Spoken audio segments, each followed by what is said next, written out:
किसान भाइयों, प्याज हो या अन्य फसल हो, जब फसल कमजोर होती है तो भी किसान को रोना पड़ता है, और फसल अच्छी होने पर भी किसान को इसका खामियाजा भुगतना पड़ता है। वर्षों से यही किसान के साथ होता आया है और किसान लगातार कंगाल होता चला गया है। जी हाँ किसान भाइयों, आपको बता दें कि प्याज हो या अन्य फसल हो, जब ज्यादा होती है तो किसान को फेंकने तक मजबूर होना पड़ता है। कमोबेश सबकी बार प्याज के साथ भी यही होता नजर आ रहा है, और प्याज के किसान तो पिछले 3 सालों से काफी परेशान हैं।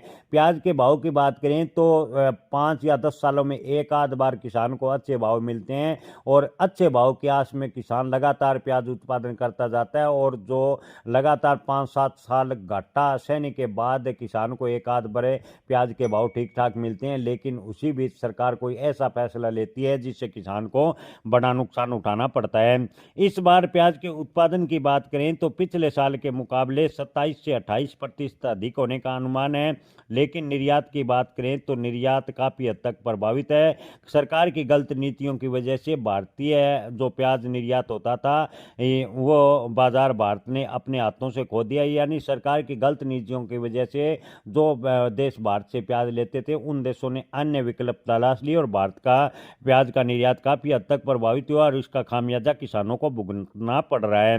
किसान भाइयों, आपको बता दें कि जब मंडियों में प्याज कौड़ियों के भाव बिक रहा है, तो दूसरी ओर एक्सपोर्ट पॉलिसी की खामियों की वजह से प्याज के विदेशों में खरीदार नहीं मिल रहे, तो इसका असर प्याज के भाव पर होंगे। लेकिन सरकार से लगातार मांग के बावजूद भी सरकार प्याज किसानों की ओर ध्यान नहीं दे रही।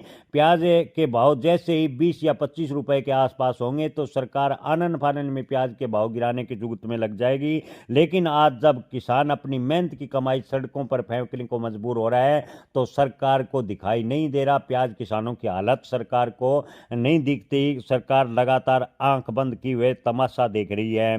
जी हाँ किसान भाइयों, आपको बता दें कि पिछले साल की तरह प्याज सड़कों पर इस साल भी फेंका जाएगा, क्योंकि इन दिनों की बात करें तो मिडल ईस्ट में तनाव की वजह से भी निर्यात प्रभावित हुआ है। इसके अलावा भारतीय प्याज की जो डिमांड है वो भी बेहद ही सीमित देखने को मिली है, और प्याज के उत्पादन पिछले साल के मुकाबले अब की बार 27 से 28% ज़्यादा होने की उम्मीद है। ऐसे में प्याज के भाव की बात करें तो 2026 में भी प्याज के भाव में तेजी बनती नजर नहीं आ रही। हालांकि जुलाई अगस्त में प्याज के भाव किसानों को 15 से 20 रुपए के आसपास मिल सकते हैं। बड़ी तेजी की उम्मीदें इस बार भी देखने को नहीं मिलेगी। विभागीय आपको बता दें कि जय किसान फोरम्स फोरम में महाराष्ट्र के विभागीय अध्यक्ष न्यायकर ने कहा कि जब तक ईरान और अमेरिका की लड़ाई चलेगी तब तक प्याज किसानों के साथ अटकी रहेगी। महाराष्ट्र की बात करें तो रबी की खेती पूरे प्रदेश में होती है, जबकि खरीफ प्याज की नासिक में बोया जाता है, और आने वाले दिनों में पूरे महाराष्ट्र में प्याज आएगा।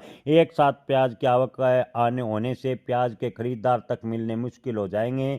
यानी प्याज के भाव की बात करें तो आने वाले दिनों में प्याज के भाव बढ़ेंगे, इसकी संभावनाएं काफी कम नजर